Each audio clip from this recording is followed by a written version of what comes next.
Hey, you. Yeah, you. I'm Dozer of the Such Good Shoot podcast, and I just want to tell you how excited we are to be part of the Johners Podcasting Network. It is home to many great wrestling podcasts, such as Wrestling with Johners, Turnbuckle Arms Podcast, Rope Break, our good buddy Whaddya Say with DDJ, The Call Up, and many more. If you want just some of the best wrestling podcast action, make sure you just go to WrestlingWithJohners.com and check everything out. So till next time, I've been Dozer. This has been Such Good Shoot, intoxicatingly entertaining. The following podcast is brought to you by the Johners Podcasting Network, found exclusively at WrestlingWithJohners.com.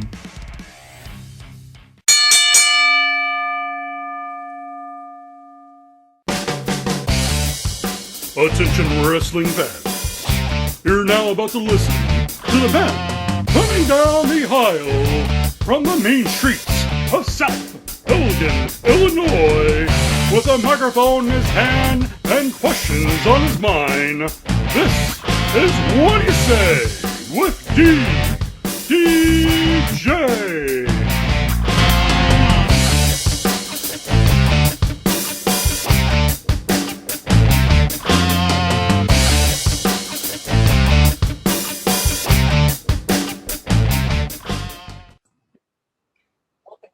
Episode 44 of Whaddya Say with DDJ. As always, I'm your host, DDJ. Don't forget, you can catch all the past episodes of Whaddya Say with DDJ wherever you get your podcast from. Spotify, Pocket Cast, Anchor, show. If it's not on, it should be coming soon to Apple Podcast. And you can also check the video presentations of each and every episode on the official Whaddya Say with DDJ YouTube channel. Your one-stop shop for all things Whaddya Say with DDJ. You go to www.wrestlingwithjohners, JOHNERS.com/Whaddya-say-with-DDJ/ there you can find links for my shows on Spotify and all major podcasting platforms, as well as YouTube. And thanks again to the Johners Podcasting Network for having me as part of the team now. Very happy. And so let's get right into it. This week's episode features a really good interview with the voice that kicks off. We'll be kicking off the Chicagoland Championship Wrestling show coming up here on June 12th, as well as the man whose voice you heard announcing each and every match of the October 3rd show on Amazon Prime, Fight.tv, Powered 4 TV, High Spots Wrestling Network. That man, the luxurious voice of Greg Hansen. Greg is my guest this week, and I hope you enjoy the interview. So just before you sit down and get ready, get your drink, get your snack, get in a nice comfy spot, and enjoy episode 44 of Whaddya Say with DDJ and my guest this week, Greg Hansen. This is Tim Storm, former NWA World Heavyweight Champion. You're listening to Whaddya Say with DDJ. If you love professional wrestling, this is where you need to get your information. Don't miss this. All right, we are here with another episode of Whaddya Say with DDJ, and on this week's episode, I am joined by the man who, if you've had it, we're at the Chicagoland Championship Wrestling show back in October, or if you've had a chance to watch it on Amazon Prime, Fight.tv, Powered 4 TV, or many of the other venues that this show was available. You heard this voice as the guy that was probably the first voice you heard to kick off festivities. I'm talking with CCW ring announcer Greg Hansen. Greg, how you doing today? Doing great, DDJ. Thank you so much for having me on. My pleasure. Thanks for doing this. So I'm going to get right into it. I'm going to ask you a question that I ask everybody. It's usually the first question that I ask everybody on my show, and that is, how did you discover professional wrestling?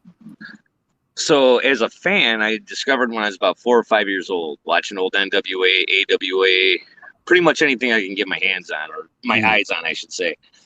Me and my best friend Pete Gersh, that's how it all started. You know, we were watching like the Road Warriors when they would come out, and then we'd pretend to be, you know, Hawk and Animal, and we'd do crazy stuff and just beat the hell out of each other as kids.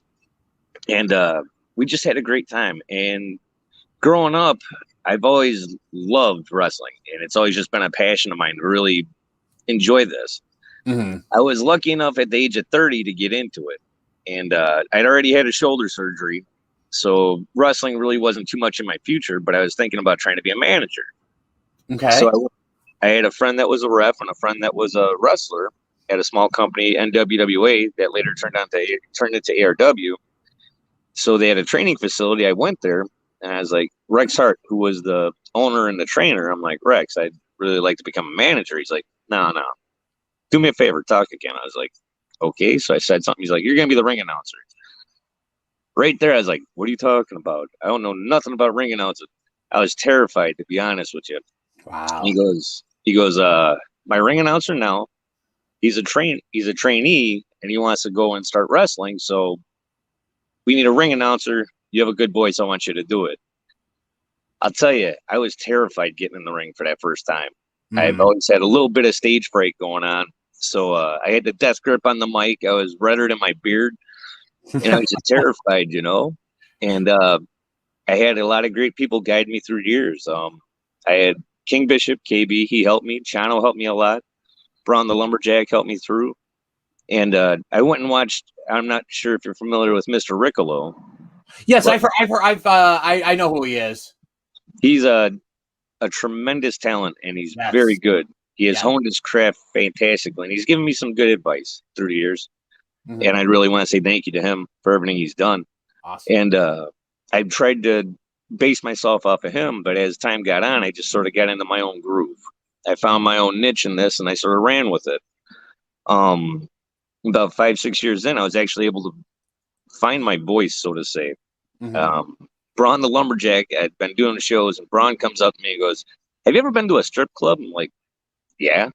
He's like, look, you know how the announcer's like, ladies and gentlemen, coming to the stage is Diamond. I'm like, yeah. He's like, that's you. From now on, that's you. So I took a little bit of that with me, and it really all came together at that point. And once that happened, it was just finding the confidence, because it took a long time for me to get away from the stage fright, being terrified of the fans who were nothing but great to me. Right. And a big shout out to all the fans, because through the years, I've had a lot of great people come up to me. The thing is, the ring announcers, they think that I'm like the GM. Didn't you see him cheat? Like, man, I'm just a ring announcer. I can't help you with that. I'm sorry. So it's been an interesting career, and it's been very fun. I've been very privileged to work around so many great people, a lot of very talented individuals, whether it be manager, ref, wrestler, of course, right, and anybody in between. I've worked with some great sound guys. Jesse, I can't remember his last name for some reason right now, but he did sound for ARW. Let me spit it out. Sorry. You're good. And we had some growing pains here and there, but he really got very good at what he did, and we had a good time doing everything we did. And I can't say enough about how privileged I am to be able to be in this, because I got in a dead period. I got in 12 years ago, and wrestling was not at a very high level like it is now. Right. Wrestling goes through its peaks and valleys. Now it's definitely in a valley at that time. So it's sort of, I lucked out getting in. And I did a little bit of training as much as my body would let me. Mm-hmm. Rex eventually folded up the training school. So when he did that, a group of people bought it out, and then they changed it over to Adrenaline Ringside Wrestling. Okay. So at them, I'd gotten a lot of work. I'd gotten a lot of practice by doing it live. And if you're going to do it live on stage, Mm-hmm. And through the years, I've gone through a few transformations, and I finally got into the suit that you see me in on TV, or if you see me at a live show. I've been able to really enhance my throat as far as, belting them out, because there's times where the mic cuts out, and it's like, nah, that ain't stopping me. And I'll just put the mic to my side and just go. There you go. And the main thing is just, it took a long time to get where I'm at, and I'm having a great time doing it. I can't wait to see what June 12th has in store. Yeah. And I like the fact that you said you had a great time doing it, because that I noticed that. Like, I noticed that with everybody at the CCW show back in October. Like, John obviously you could tell he was just, like, to quote, a line from Chris Jericho, he was drinking it in. He enjoyed it. Like I said, I talked to him many times throughout the show. I mean, you looked like you were having fun. Steve and Joey, who were calling the action, had looked like they had a lot of fun. Michael, who was doing the interview. I mean, everybody looked like they were having fun, and it's just it makes the overall presentation of the product so much better when it looks like everybody is just having a good time. And I think the fans pick up on that. At least I know I did. And that was the main thing is walking in the doors at CCW. Dennis, I really only knew a couple people. Usually I go into a locker room and I know everybody. Right. This time when I went in, it was a lot of people that I've heard of, a lot of people that I've watched, but I've never had the honor of announcing.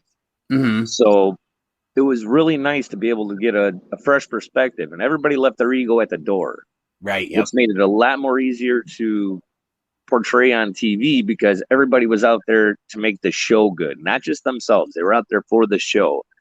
And what we have going on at CCW is something really special. Yep. Because everybody believes in what John's telling us. I'm not trying to say that we're all drinking the Kool-Aid, but we're all drinking the Kool-Aid because this is something that this area doesn't have. Not as much as the TV presence or anything like that, but just the show. I mean, we had people coming from Delaware, from Kentucky, across the country to come wrestle at this show. Yeah. And it was just the vibe, and you know what I'm talking about. You probably felt it better being outside of the ring. Oh yeah, absolutely. But being in the ring, the vibe that I got was everybody was there to make this the best show that possibly could ever happen. Right. And carrying into June 12th, there's a lot of things going on. There's a few different interesting storylines that are going on. I'm not sure if you're familiar with the Tribunal in No Coast. Yeah, I've been following that story. I've been following the one that I'm really excited for is Youth Gone Wild versus the Gotch Brothers, because I know they've had a really intense storyline. I know I saw the video Rockstar Johnny Nye posted when he was in, I believe it was Gunner Brave's house while he was gone. I mean, it's just and that's the thing. Like, I love this organization because of the stories that are going into it and stuff. And it's just, I really like what they're putting into it. I mean, you've got stories that are deeply personal. You've got, matches that are going to be fun. I mean, you're going to have matches, that are going to be real hard hitting. I mean, I know I'm really excited for Jonathan Hudson and Chip Walker. My podcast is going to be sponsoring that match. And nice. I'm gonna come out and say it. I'm a Chicago Connection guy, but I've been friends with P.L. Myers for 20 plus years, and he's been nothing but good to me. So I got to be good to him because he stuck with me throughout all these years. So I have to return the favor and stuff. It just overall, it's such a fun show. It's just everything leading up to it has been great. I love seeing these videos come up on YouTube, with all these stories to further the storylines and stuff like that. It's just like you talked about how John, you guys are all drinking the Kool-Aid. The difference between like what John's doing and, say just somebody else is doing is you guys are all drinking the Kool-Aid because you want to drink the Kool-Aid. Nobody is forcing you to do it. And that's one of the things I love about John. I mean, and everybody that I've talked to when I brought up John's name has had nothing but good to say to him. Like I said, I talk to John all the time. He's definitely gone out of his way and many times, and he's told me that I'm part of this, which is really cool to be a part of this and being able to be a part of it from the ground up and stuff. So, and that's why I continue, I've supported you guys. I've gone out of my way to feature you guys on my show and continue to support you guys just because of how open and welcoming you guys have been to me personally. So for that, I thank you. And I thank everybody else. Well, thank you for allowing us to be on your show. Yes. Thank you for being a part of it, because you know what? John's really he's reached out his hand and said, come on, come with me. And the journey that has just begun is only going to get better as it goes. Yep. We have a lot of passionate people in this business, and we have a lot of passionate people in this company, which really comes out as you further watch this product, as it keeps coming out, as CCW keeps going. It's just going to get better and better. Right. The storylines will continue to be, and I can't even storylines. It's just how people feel towards each other. It's actually a lot of these guys, what you're seeing in these YouTube videos and what you're hearing them say is legit. This isn't so much just, fact or fiction. This is what's going on. This is how these people are actually feeling. Paragon, he kidnapped somebody, and I don't want to get into that because I can't say he did or didn't, but Right. let's just say that he may have made me a little upset, but I don't want to be trapped in somebody's trunk of their car. And P.L. Myers, I'm glad you brought him up. Yes. That man right there has how many years of experience? He's just started, I believe. He just celebrated 20 years. So 2 decades in the business, and he is offering his guidance. He's offering his knowledge, not just to us, but also to all of everybody in the back. He's worked with some of the greats. That man's worked with the Road Warriors, Bobby the Brain Heenan. The list is huge.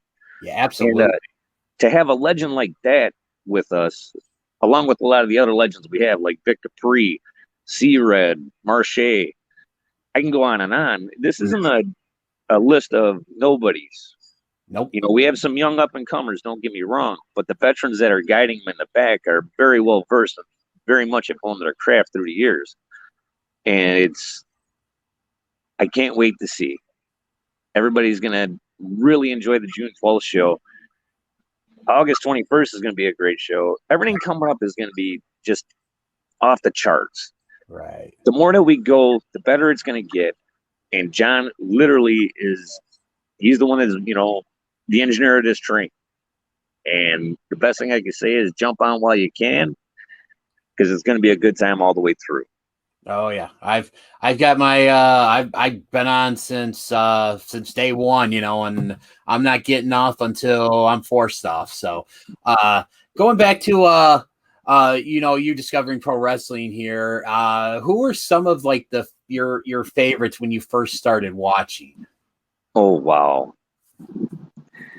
The one guy that I always loved, and I still do to this day, he reminded me of my dad back in the 80s, was Arn Anderson. Oh, the huge AA fan, the huge. Oh man, and the Four Horsemen, as I was told later on in my fandom, so to say, I told my buddy, and I was like, man, I hate that guy. He's like, good, he's doing his job. I'm like, what do you mean? He's like, whether you love them or you hate them, they're doing their job. It's when you don't care about them at all, that's when they have to worry. Yep, absolutely. I love that. And Arn Anderson, I loved him just because the way he looked with the glasses and everything, he looked like my dad legitimately. My dad was about a foot shorter than him, but that's another story. But the Road Warriors, there's nothing that can top when they would come out, destroy somebody before the bell even rang. Yep. And they were just legitimate tough guys. They were legitimate badasses. And it was so fun to watch that energy, just even watching it on TV. I can imagine being in the actual stadium to watch it. The Von Erichs, that storyline before Kevin had passed and everything else, not to date myself, but there's no age discrimination on this show. Thank you. I appreciate that. The Von Erichs, Fritz knew what he was doing with his boys. And when he brought the Freebirds in, that was just wow, that was must-see TV. Yep. Ric Flair, of course, because I mentioned the Horsemen. Yep. As you see, I'm not mentioning a lot of WWF guys. I mean, like, of course, I liked Hogan, I liked the Junkyard Dog and stuff like that, but I was never really a huge WWF fan until mid-90s. I'd watch it, but it'd be easy for me to turn it off, I'll tell you that. Okay. It was a little more hokey, and I liked more of the realism that you would get with the NWA, AWA, everything else besides WWF. And they had a great show, don't get me wrong, but it wasn't, I'd watch WrestleMania, of course. One of my favorite matches in history is Piper. No, I take that back. Sorry. Savage versus Steamboat. One of mine too. And they told that story so well. And everything leading up to it, Dennis. Oh my, he crushes his larynx and everything else, the back and forth. And that definitely blew Andre and Hogan out of the water. Right. Andre and Hogan got the butts in the seats, and Macho and Ricky stole the show. I loved Piper. I've always loved Roddy Piper. That made him captivate an audience like nobody else. Jake the Snake Roberts, I got a chance to meet him a couple times, once before he sobered up and once after he sobered up. Funny story about that is he was at a Resistance show, and he was in line for a hot dog. I'm like, oh my God, that's Jake the Snake Roberts. So I go up, I tap him on the shoulder. I'm like, Mr. Roberts? He's like, yeah. I'm like, man, you were my hero growing up. And he turns to me and goes, you need to pick better heroes. I was like, dang, man. But then when he sobered up, he had come in. I live in Highland, Indiana, and he had come into town over at this place called The Room to do his, little live shtick. Mm-hmm. And I got a chance to talk to him. I got a couple autographs. He went outside for a smoke, so I ran outside to talk to him. And we were discussing a lot of things and a lot of things away from wrestling. And it was really nice to see the human side of him and how far he's come from being sober. Mm-hmm. And I'm so proud of him because it's not an easy thing to do what he had done. Mm-hmm. And I mean, the list goes on and on. Shawn Michaels, I've always been on the fence with him, but he's a fantastic performer. I always enjoyed watching his shows. Undertaker, I've loved since the day that I seen him. That guy used to creep me out as a kid, but nothing but respect for that man as he went on through his career. How long do you have? Because I can make this list huge. I love these. I got as long as you need. I'll tell you what. That's for me being a kid, and I'm sure I'm missing a few here and there. Mm-hmm. As we get into the Attitude Era, of course, Stone Cold Steve Austin. How can you go wrong with that? You can't. The Rock. But then my underdog that I always loved was Val Venus. That hello, ladies. I love that. Always got me laughing. And The Godfather. If you didn't like the Ho Train, then I don't know what to tell you. That was great stuff. Benoit was always at the top of that list as far as technical, just brutal guys. Yeah. Guerrero, Chavo and Eddie. Mm-hmm. Man. The Dudleys, of course. The Dudley boys brought something new to the table, especially when they did go to WWF, because when they came, they had that extreme attitude to come with them. Yep. Without them and the Hardy Boys, Edge and Christian would have just been another tag team. Yeah, I agree. They elevated, all of them elevated each of their games. You hear the stories now going back that, a lot of guys were on Michael P.S. Hayes' butt for, you guys need to jump off that ladder and stuff like that. But I think they were more willing to do it anyway because they always wanted to up that bar. Yep. And it was so great. Andre will always hold a special place in my heart because I always admired him. Mm-hmm. And then coming later in life and finding out all of the trials and tribulations he went through from being that size and all the damage that his body took through the years and trying to just cope with the pain as well as trying to deal with people. I'm sure that had to be weigh a lot on him. Oh, absolutely. That and all the stories about how he would drink 8 cases of beer while some guys are just trying to finish 6, stuff like that. Right. That always get me chuckling. Man, I'm going to stop there with the amount of guys. I mean, I've loved wrestling for a long time, and I didn't get into a lot of the different offshoots. I watched ECW as I could. Joel Gertner, I've actually got a chance to meet him and talk with him. And Joel's a good guy. Oh, yeah. I'll tell you what, he's top notch. And I got a chance to actually go to lunch with him. I worked StarCast 3. And really? Okay. Yeah, I got it. My buddy Mike Berry Sr. got me the chance to go work with Conrad and all them. Yeah. So I got a chance to meet a lot. There. You were? Yeah, I went to StarCast 1 and 3. So no, I missed StarCast 1. Mm-hmm. That was before me. But as soon as I got the chance to go to 3 and actually work the show. Yeah. Oh, how can I forget this? Mick Foley. Yeah. Oh, man. So was it Saturday night? I want to say it was Friday night. There was a show going on that a bunch of guys took off to go see. So I sort of got stuck working the door for one of the events going on. Mm-hmm. And I'm sitting there and I'm listening and I'm looking and I've been giving a bunch of people a hard time getting through the door, just being a smart ass, just having a good time. And as I'm watching, I see this huge hulking shadow come over me. And I'm like, I look up, it's Mick Foley. I was just like, oh, and I couldn't even say nothing. I was just in awe, just like, Mick Foley, Mankind. I was just so thrown off because that guy, the stories that you would hear, even when he made it big and he was one of the top names, he was still changing in the hallways with the guys that were just jobbing out. Mm-hmm. A lot of respect for that guy because you know what? He beat the hell out of himself. And he did so much to pretty much help WWF get the win, for the Monday Night Wars. And it was just great I didn't get a chance to actually talk to him because I was too starstruck, so to say. Scorpio Sky, That dude is so cool. I don't know if you got a chance to meet him. Yeah, I got to meet them. I got to meet all three guys back when they were together as SCU at the first Starcast, and then they were at one of the Warrior Wrestling shows at Marion Catholic. And when I think it was their fourth show they did, and I got a picture with them, like me and a bunch of my friends that they went to the show with. We got like a really cool group photo with SCU, and I actually have it hanging over my studio right where I'm at right now recording. So, dude, that's awesome. Yeah. Now, see, Christopher Daniels, that's another one I didn't get into because I watched a lot of Impact in its infancy days. Right. Yep. So, like AJ Styles when he was young, Christopher Daniels, Hall and Nash, I respect, but due to the curtain call and a few other things, I sort of, that sort of pulled down that last wall between them, Triple H and Michaels. That sort of really irked me because you killed wrestling at that point for your own ego. But they've done tremendous things through this business, and they've definitely helped it succeed. Right.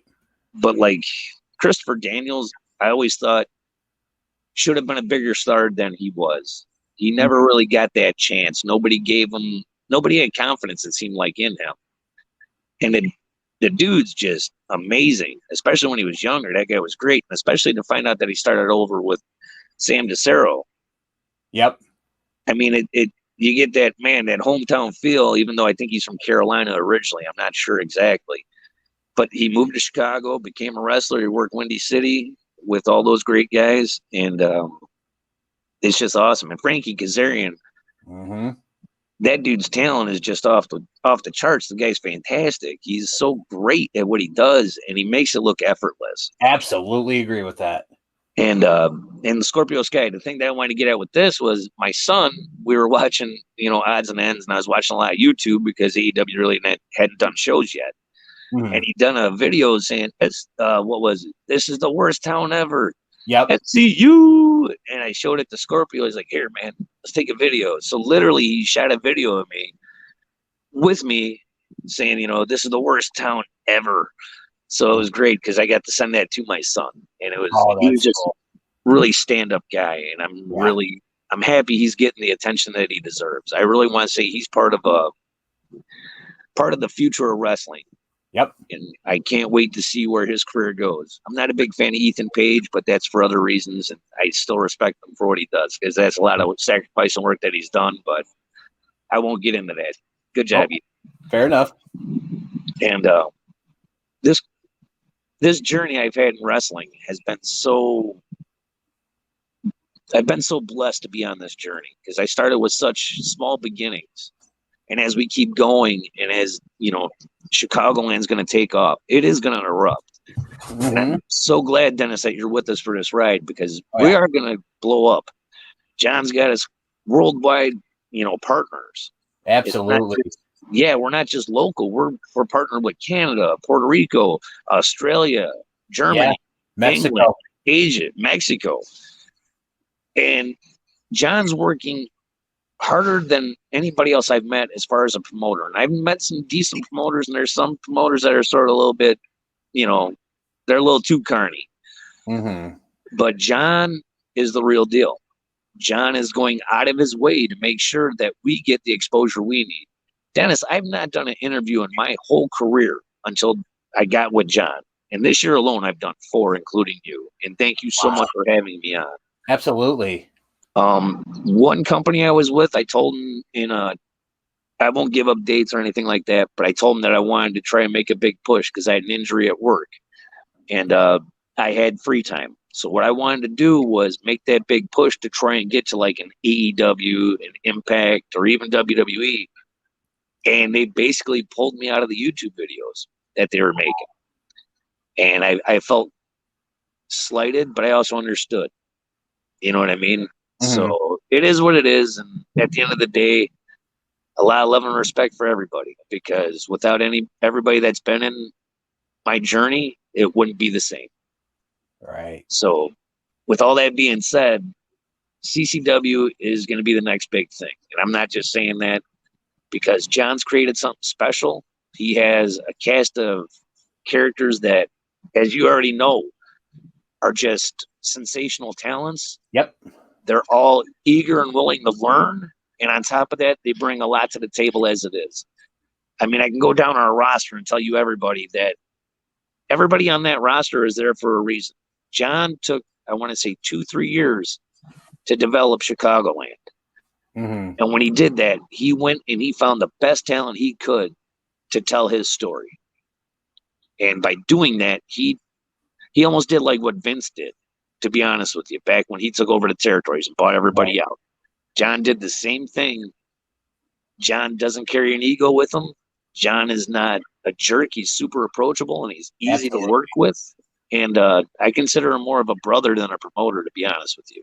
Mm-hmm. We just went and did a show. Well, I did a show in South Bend, and I grabbed them and drug them to make them come with me and sell my little stickers. I didn't sell any, but, we had a great time anyway. So that's where that picture on Facebook came from. Okay, that's the story behind that. Yeah, we went out to go do a RCW. Okay. And that was cool. I got to meet Cody Diener. And, yes. That dude's cool, and he's a really good wrestler. He's super talented at what he does. I wish him nothing but the best, and he is one of the nicest guys to meet also. Yeah, he's having a good run right now in Impact with Violent by Design. Yeah, and I got to so when I announced him, it was representing Violent by Design, as seen on Impact TV, Cody Diener, man, and that was it's really cool, because to see where he started with, like, the ODB angle, and to work where he's at, even like the Impact House last year, because I watched that. I really enjoyed that. It was good TV. Yes, that was so much fun. I loved Wrestle House. Right? Yes, that was so cool. They need to do that again, because that was so awesome. Tommy Dreamer's like the ageless wonder. Mm-hmm. I mean, the man may not have all the physical skills he had as a younger man, but he's very knowledgeable, very talented, and he's another one that really doesn't have an ego. Nope. Another real cool dude, I don't know if you ever met him, is Al Snow. Yes, I have.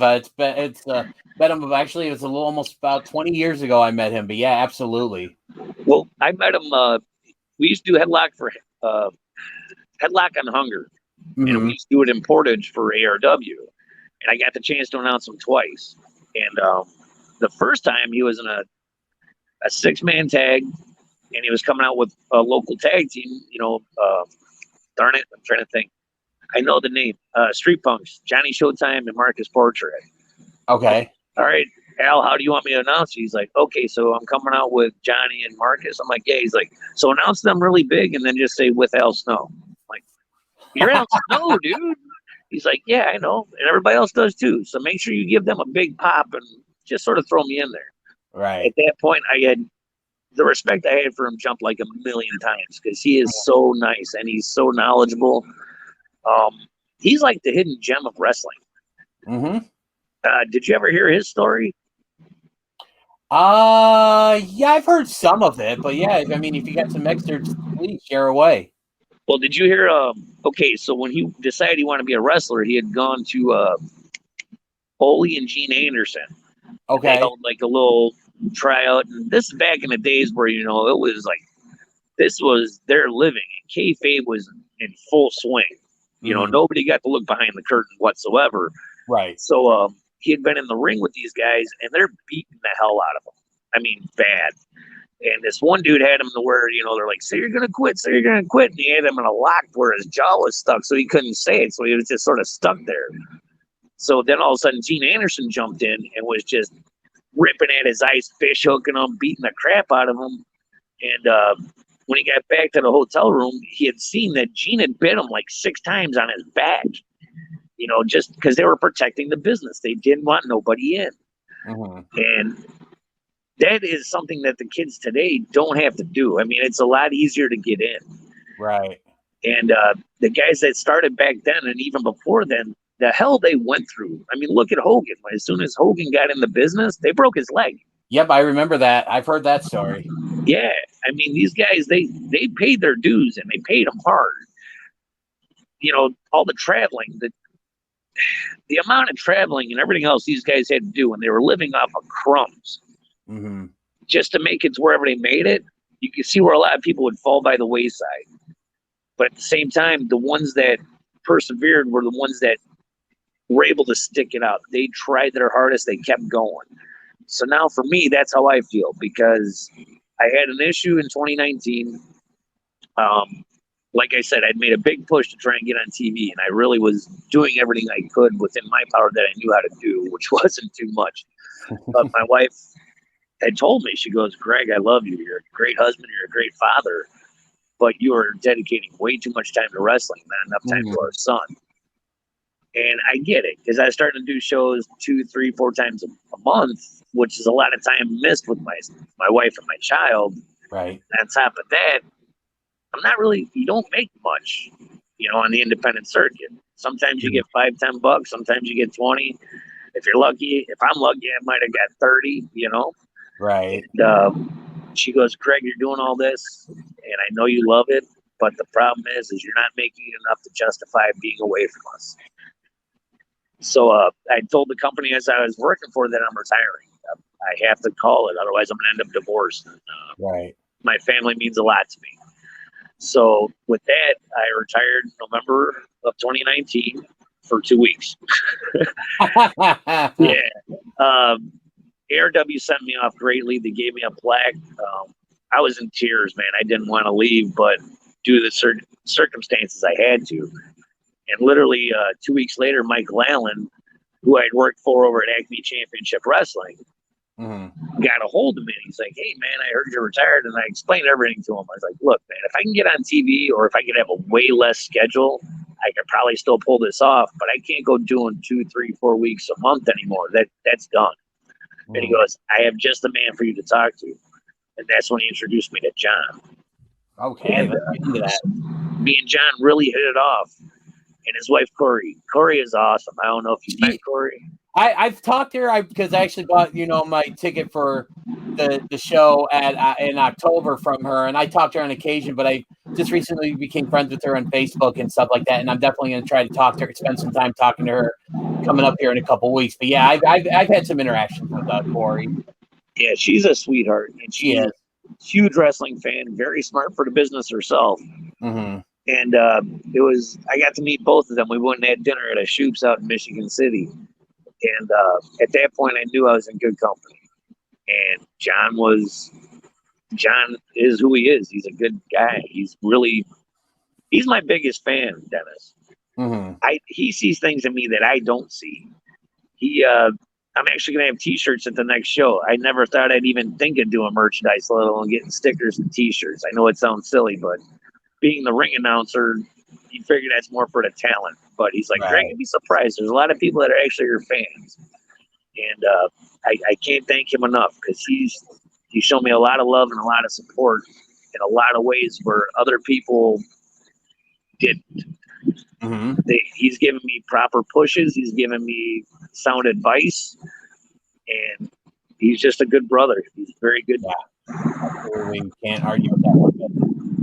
And I mean, people like that in this business are very hard to come by. Mm-hmm. And I've worked with some great promoters, man. Hunter Payne out of SCW. Hunter is one of the nicest guys I've met in my life. Chano has done a lot for me in my career. Marciano Chavez, he's done a lot, man. He helped me out a lot. But at the end of the day, it is what it is. And now I am where I am. And it'd be cool to go back to the way things were going, but I also know at that point I won't have a family and I'll be living on your couch, DDJ. So, well, I'm going to be, probably by the time this drops, it'll have already happened, but I'm going to be living the next couple weeks on my couch. So I'll sleep on the floor next to you. We're good to go. There you go. We'll have a slumber party. Heck yeah. As long as we can build a pillow fort, we're good to go. It's not a slumber party without a pillow fort, man. You get that right, buddy. And I mean, DDJ, the journey I've been on is far from over. Mm-hmm. I would like to continue it, and I'm going to continue it. And I eventually, once CCW breaks free, I'm hoping to be able to travel to Australia because I've always wanted to see those crazy Aussies. Yep. I've been to Canada, I've been to Mexico, but I'd love to go back. Puerto Rico, as long as I don't get Bruiser Brody, I'll be good to go.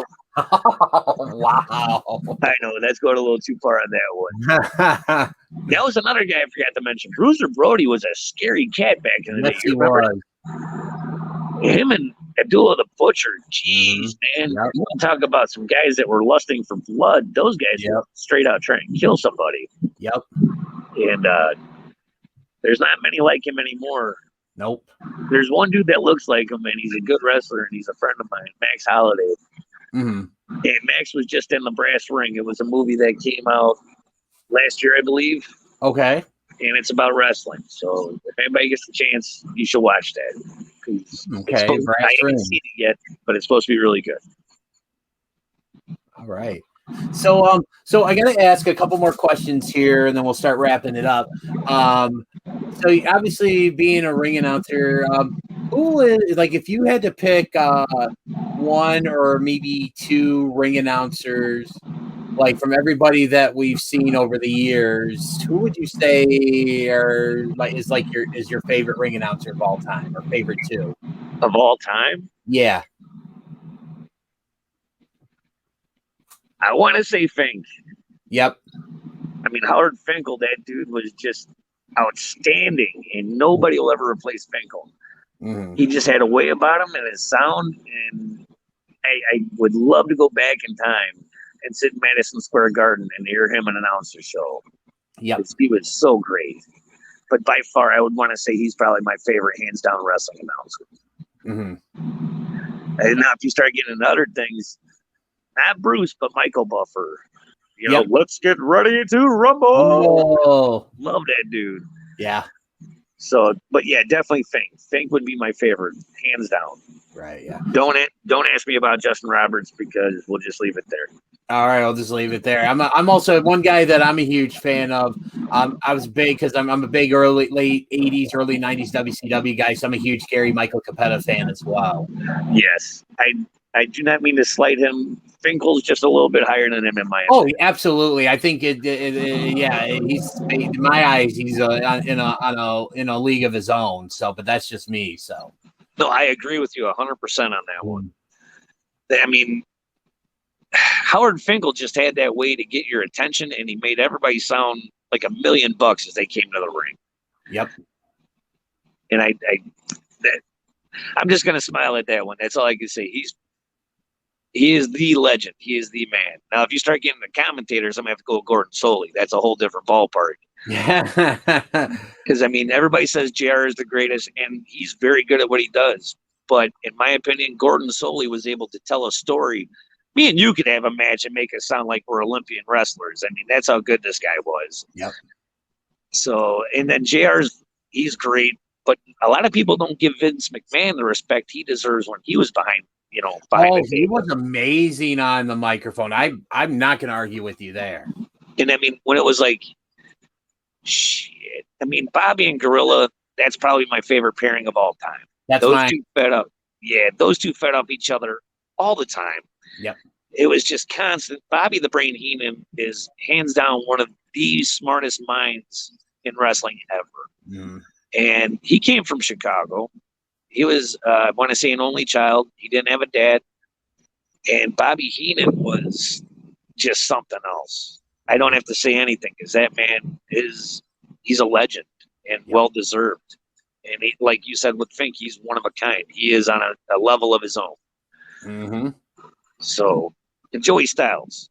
Yes. Joey Styles being a one-man commentating team, forget about it. That guy he still is. I don't know if he's working anywhere at this moment in time, but Joey Styles will always hold a big part in my heart because of how good he was at what he did.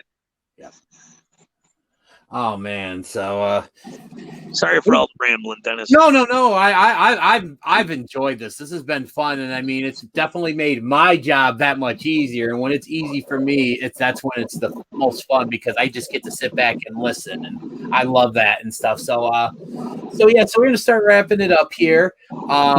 Yes, so sir. Obviously, I'm gonna let you have some time here to talk about the what's coming up for CCW, and then obviously, you made had breaking news that you will have a T-shirt at the CCW show. So why don't you take this time here to talk about what's coming up with CCW and how people can support you and also reach out to you on social media. Well, I'll start with the social media. You can find me on Twitter at Gregarious Greg. No, Little Red Devil 77. It's an old account, but that is to me.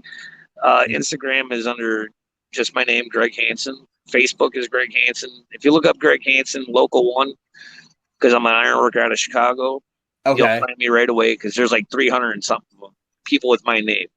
And if it has to become the Highlander, I'll start chopping heads, man. There you go. This show is going to be off the chain. This show, we're going to see. The one I'm very excited to see, the match that I'm very excited to see, is the Tribunal versus No Coast. Mm-hmm. I don't want to get into too many details, but I'll tell you this. That's the one that I put down, hands down, maybe match of the night. Because Paragon and Jace Thorne are very evil. And they're very good at what they do. Paragon, I will get him back for torturing me in the ring, but I don't know how I'll do it yet. And I don't want to, like I said, end up in a body bag or a trunk. Right. Don't spill any of the beans. So yeah, no. And No Coast they're young, they're talented. They got a lot of charisma. They got a lot of talent. It's going to be fantastic. Mm-hmm. I mean, I don't want to get into too much of it, but I'll tell you now, if you're not entertained from this show, you need to get your vision checked because it is going to be a great show. The best thing I can say is if you're not there, very much follow CCW as much as you can. Yep. And wait for it to come out on Amazon Prime, Apple TV, Fight TV, or Powered 4 because you won't want to miss it. For anybody who has not seen a Chicagoland Championship Wrestling show, now's the time to watch it because we're, 2 weeks away now, D? As of this recording, yeah, we're looking at about 2.5 weeks. Yeah, so it's going to be, you want to get caught up on the action because it's going to go boom. Another great match will be Jackson P. Larkin, Seat Red, and Miles Mercer taking on Braven Fed, Yoya, and Dakota Kai. Janai Kai, you mean? Janai Kai, damn. Dakota Kai wrestled for NXT, so I don't think she's going to be at the show. Oh, you got to be kidding me. No. Oh, good for her. Congratulations. But man, that broke my heart. I wanted to meet that woman. Sorry to be the buzzkill. That's all right. Somebody had to do it, and I'd rather it be you than somebody I don't like. Oh, okay. Well, I appreciate that. So, we'll see how that all turns out. But I'll tell you now, when you get there, strap in because it's going to be a good time. Mm-hmm. I'm going to grab the audience by the cojones and get them rolling, man. As soon as that bell, as soon as we get ready to start and the first bell goes, everybody's going to be off their feet, jumping with entertainment and excitement because you know what? I have nothing else to bring but energy and happiness. We have some of the greatest commentators in Steve Arndt and Joey Roth. Yep. Michael Allen, the main interview man in Chicagoland. Very smart for this business, very good friend, and I'm very fortunate to be able to work with him. And John's John. John's just great. Anybody who has not met John or heard John on any podcast or anything, definitely, you want to take the time to listen to everything and anything that man's on. Yep. And as far as shows, I mean, shirts, you're going to have to go to the show to get them because I don't really have a website or anything right now. Give it time. There will be more merchandise. All righty then. Well, Greg, I want to thank you for your time today. This was a lot of fun. And yeah, I believe tickets are sold out for the June 12th show, but I believe tickets are still available for the August show, correct? Yeah, we're sold out for June at the moment, and COVID's really messing with us on that one. Mm-hmm. It's very unfortunate this world's going through what it's going through. We can't help that. But August, there's still tickets available, not many. So if you want to go, make sure you get a ticket. D, you already know I got you. Don't worry. You'll have a ticket. If you want 10, I'll get you 10. Don't worry. I got my ticket for August already. Once I saw John say something about they had sold 50% of the tickets, I'm like, I better get mine now. So, well, next time you want, I'll tell you what. I believe we're having our next show after that in October. I got you. I got you covered. All right. I appreciate that, man. I appreciate that. Real quick, I want to say thank you for allowing me this time and allowing me to come onto your fantastic show and be able to be part of this. I can't thank you enough, sir. Well, thank you for doing this, man. And I'm sure I'll be chatting with you here in the next couple weeks leading up to the show. But if anything, I'll see you in Michigan City. Provided I'm cleared for travel, I'll see you in Michigan City here in about 2.5 weeks. Thank you so much, Dean. I wish you the best. I hope you heal quick, my friend. Thanks, man. You take care and have a great day. You as well. This is Rockstar Johnny Nye, and you're listening to What Do You Say with DDJ. Make sure you catch the newest episode featuring yours truly. What other reason could you possibly need to tune in outside of the fact that I'm on it? I mean, come on, people. And for those of you who don't tune in, be gone. The biggest crime with this episode is that Greg and I did not have more time to talk, because we could have easily went on for at least another hour or two, just everything we were talking about. And Greg, definitely will have you back. Would love to have you back on down the line to do a part 2, because I feel like there's so much more we could get into. Thanks again for coming on. It was a lot of fun. I hope you guys listening to this enjoyed the show as much as I enjoyed conducting the interview with Greg. And again, be sure to catch him in action at Chicagoland Championship Wrestling. The June 12th show is sold out, but be sure to keep an eye out for it when it debuts on Amazon Prime, Fight.tv, Powered 4 TV, High Spots Wrestling Network. Coming up here in the next few weeks or so. You can catch him on the rest of the superstars of Chicagoland Championship Wrestling coming up on August 21st. And tickets are still available, although there aren't many left. So be sure to get your ticket as quickly as possible before they sell out. Tickets are $10 each, or you can get a family 4-pack for $30. Well, that's all the time I have this week for this episode of What Do You Say with DDJ, and I'll see you in about a week with a brand new episode. Have a good night, everyone. If you want a variety of wrestling news and history, look no further than the Scumbags of Wrestling family of shows. On Wednesday nights at 6 p.m., join Sean, Steven, and Jonesy as we look for the best of the best and break it all down in a unique tournament format on Fantasy Warfare Tournament. Then Thursdays at noon, take a look back at the rich history of our great sport with This Week in History. Relive title changes, births, deaths, and some of the best events of all time. Finally, join us for the latest in wrestling news, show results, and predictions Thursday nights at 8 p.m. for the Scumbags Wrestling Podcast. The Scumbags Wrestling can be found on Facebook, Twitter, Twitch, YouTube, and Instagram, along with our audio versions on Stitcher, Spotify, iHeartRadio, or anywhere else you get your podcasts from. We're a proud part of the Ontario Indie Wrestling Podcast Network and the Johners Podcast Network.